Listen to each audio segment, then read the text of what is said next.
Urea ఏ పార్టీని మింగుతుందో అర్థం కాని సందర్భంలో ఉన్నది. రైతు ఏడ్చిన రాజ్యం, ఎద్దేడ్చిన వ్యవసాయం బాగుపడ్డట్టు చరిత్రలో లేదు. ఇప్పుడు రైతు ఏడుస్తూ ఉన్నాడో రైతును ఆదుకోవాల్సిన పరిస్థితి మీ పైన ఉన్నది. ఇప్పుడు కేంద్ర ప్రభుత్వము రూ. 1830 యూరియా పైన సబ్సిడీ ఇస్తానని చెప్పేసి చెప్తా ఉన్నది.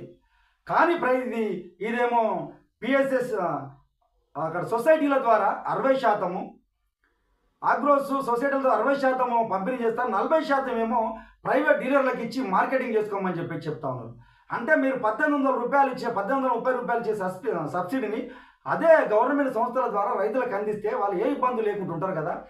మరి ఇది మీరు ప్రైవేట్ వాళ్ళకి ఇవ్వడం వల్ల వాళ్ళు కృత్రిమ కొరత సృష్టించి ఎక్కువ ధరకు అమ్ముతారని చెప్పేసి అభియోగాలు కూడా ఉన్నాయి. దీనిపైన మీరు ఆలోచించాలని చెప్పేసి టీఆర్ నిజం నుంచి అడుగుతా ఉన్నాం. నిజంగా మీరు రైతును బాగుపడే ఉద్దేశాలు మీ దగ్గర ఉంటే ఇంటింటికో రేషన్ కార్డు ఉన్నది.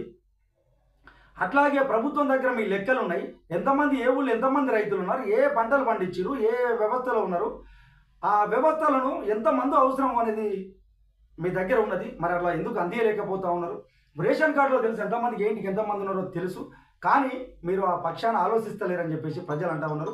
కాబట్టి ఇప్పటికైనా మీరు ఆలోచన చేసుకొని ప్రజల పక్షాన ఉండాలని చెప్పేసి, ఇక ప్రజలు తిరుగుబడితే మీ రాజ్యాలు పోతే ఏదో పార్టీ అయితే కనుమరుగే సందర్భంలో ఉన్నది.